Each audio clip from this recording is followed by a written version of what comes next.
This is an examination of the hidden human condition. This is the Hidden Killers Podcast. The Hidden Killers Podcast. With Tony Bruski. We are talking with licensed psychologist Dr. John Delatore. I want to get his take for all of us on what the podcast involving Lori Vallow, Daybell, and friends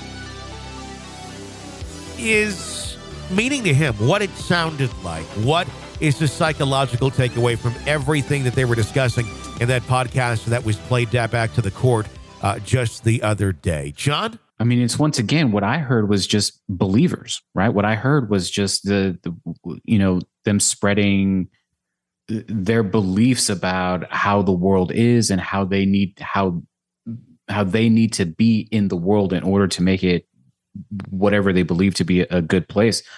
All I heard was just the beliefs being espoused. I'm not hearing anything different when it comes to, oh, here's the smoking gun that tells me that Lori Vallow Daybell has been making it up the whole time. I haven't heard anything like that, and I doubt I ever will.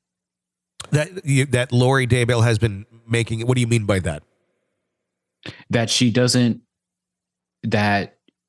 she has sort of been pulling the wool over everyone's eyes. Okay. That she never believed anything that she said.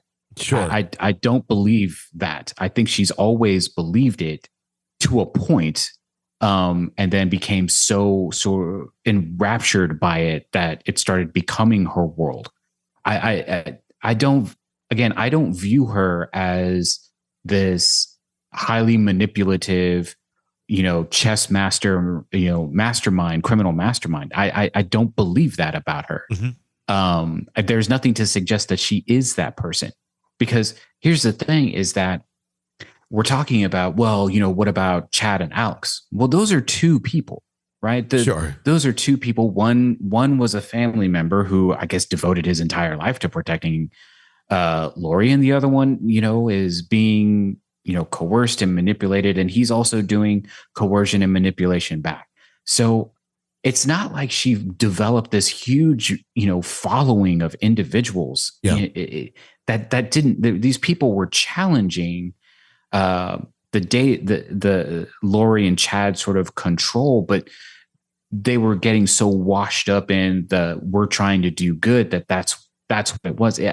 I just don't view her as this manipulative monster. I don't think she is not at fault. I do think she's at fault. Yeah. But she's not a monster is what I'm trying to say. Does it come across sometimes, do people come across sometimes as manipulative monsters when they're not intentionally trying to be it? It's just their personality. It's just they want to get from point A to point B, and whatever their set of goals may be, no matter how outrageous or crazy they are, that then they come across to others as being these monsters. But in reality, they're pursuing whatever they believe is correct, but it may be such a crazy belief that everyone looks at this going, well, what are you trying to do? They make more out of it than it actually is in terms of the strategy that one would have to manipulate others.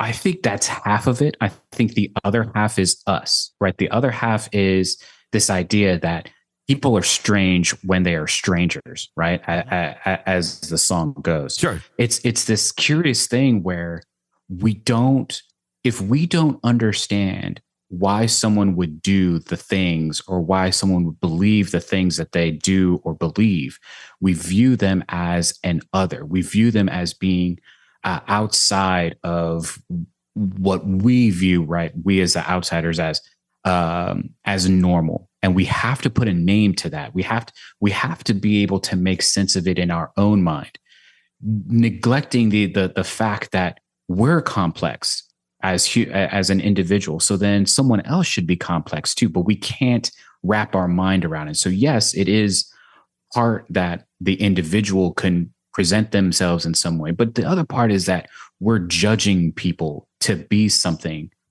in a rather reductive way.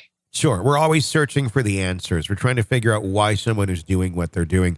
And when it seems to be so bizarre and so out there, is our natural reaction to go to kind of extremes and think, wow, they're really They're really in this. They've been plotting this out. They've been doing this or that, when really it may be the exact opposite. It may be just super simplistic thinking and impulsive thinking that maybe worked out for a little while, maybe didn't work out for a while. But on the outside, it looks so complex and bizarre in the way it's all made up that to everyone else, we're just thinking, well, this is far more complicated than meets the eye. I do think it ends up being extremes. When it comes to the more sort of offensive the behavior, and in this case, we're talking about 2 children murdered. I know that there's another adult that's murdered, but when it comes to the spectrum of victims, our heartstrings pull further when it comes to children being murdered. Sure. So the more sort of offensive the behavior, the more likely we as outsiders are going to suggest an extreme, meaning they're either all evil or they're all crazy. Now, why we pick which one we pick probably depends on our own idiosyncratic way of judging the behavior that we're observing, but it is extreme. So the more offensive the behavior, the more likely we on the outside are going to pick an extreme, because we cannot seem to handle the idea that we may be capable of engaging that behavior. And I think that's a tough thing for the audience to hear, is that it is possible that under the correct circumstances, you might engage in a behavior that right now you think you are not capable of doing. We don't know what any of us are capable of doing until we're put in a situation where we have to do it. And so we don't want to think that we are capable of doing the more offensive type behaviors. And so we would rather it be a monster. We would rather it be an insane person that did it, because to protect ourselves, we can say, well, we're not monsters. We're not insane.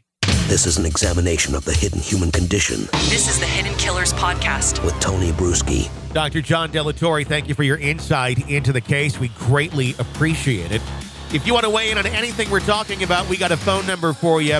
It is 888-554-5537.